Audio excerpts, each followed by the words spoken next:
रहमतुल्लाहि वबरकातुहू। मोअज़्ज़िज़ नाज़रीन किराम, आज 21 फरवरी मीडिया प्लस में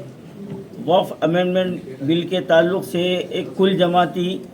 मशावरती इजलास मुनक़िद हुआ और जैसा कि आप देख रहे हैं स्टेज पे तकरीबन जमातों के ख़ज़ावर क़ायदीन बशमूल कांग्रेस, TRS, MPJ अजीज़ भाई है, ये TRS के हमारे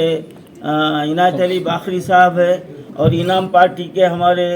ज़ुबैर भाई है और भीम कमाल अथर साहब भी यहाँ पर मौजूद है और भीम आर्मी के हमारे रफ़ीक अहमद साहब है और हमारे रंजीत साहब की पार्टी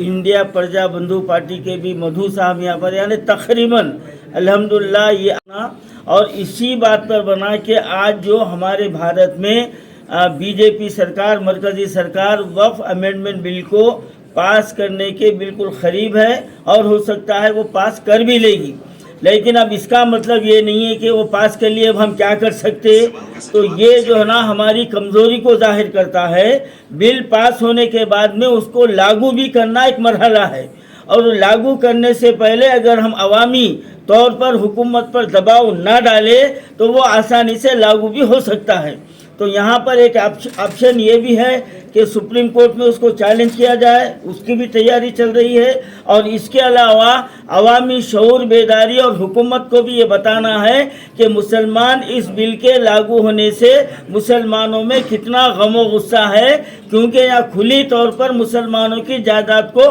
हड़प लिया जा रहा है और इसके लिए हमारे सामने बहुत अच्छी मिसालें हैं। आप किसान आंदोलन को ले लीजिए, आप सिख आंदोलन को ले लीजिए। आप जब ये लोग जो ना आंदोलन किए हैं तो वो बिल को वापस लेना पड़ा, उसको लागू गो के पार्लियामेंट में पास हो भी गया था लेकिन उसको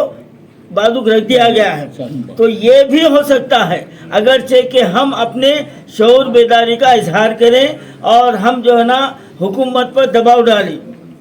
तो अल्हम्दुलिल्लाह आज भारत में मैं समझता हूँ तेलंगाना के इस हैदराबाद में इस ताल्लुक़ से अब हम एक ठोस कदम उठाने के लिए हमारे पास यहाँ पर तय हुआ है कि 9 फरवरी को इंदिरा पार्क पर सुबह से लेके शाम तक इसमें धरना रहेगा और ये भी हो सकता है कि वो हम उसको दूसरे दिन भी बरकरार रखें, तीसरे दिन भी बरकरार रखें, ये भी हो सकता है, क्योंकि अब हमको मकसद के हुसूल तक इस जद्दोजहद को जारी रखना है। 2-4 घंटे बैठ के जो ना उठने से वो लोग ये बोलते कि भाई ये लोग थोड़ी देर बैठते पुकार लेते उसके बाद खामोश बैठ जाते, तो ये सोच भी बदलने की ज़रूरत है। अब हमको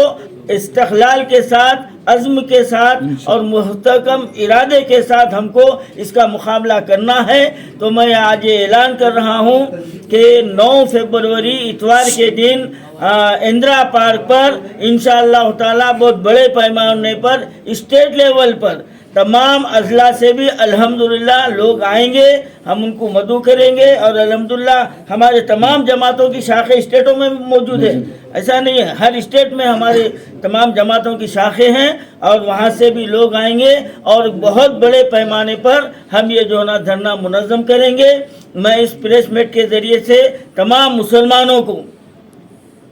मेरी अपील मुसलमानों से है कि किसी फ़िरक़े से, किसी मसलक से, किसी तबक़े से, किसी जमात से नहीं है, क्योंकि ये मसला मुसलमानों का है। बिला तफरीक़ जमात और बिला तफरीक़ मसलकी वाबस्तगी के कलमे की बुनियाद पर हमको अपनी ताकत का मुजाहरा करना है। 9 तारीख़ को ज़्यादा से ज़्यादा तादाद में शरीक हो और ख़ास तौर पर जैसा कि अभी डिस्कस किया गया है कि हर आंदोलन की कामयाबी के पीछे हमारे ख़वातीन का, हमारी बच्चियों का, हमारी बहनों का बहुत बड़ा अमल दखल रहा है। तो इंशाअल्लाह ताला ये 9 तारीख़ को भी हमारे शहर हैदराबाद बल्कि तेलंगाना से कसीर तादाद ख़वातीन भी जो है ना इसमें शरीक रहेंगे और हम ये एहतजाज उस वक्त तक जारी रखेंगे जब तक कि किसी नतीजे पर ना पहुँचे। और हम ये भी जो ना तय किए हैं कि अनक़रीब हम चंद्रबाबू नायडू से भी हम जाकर मुलाकात करेंगे और उन पर दबाव डालेंगे कि वो हुकूमत के इस फैसले के ख़िलाफ़ आप जो ना कदम उठाएं और उसको ताई जो ना वापस लें। ये आज का हमारे मशवरे में तय हुआ है।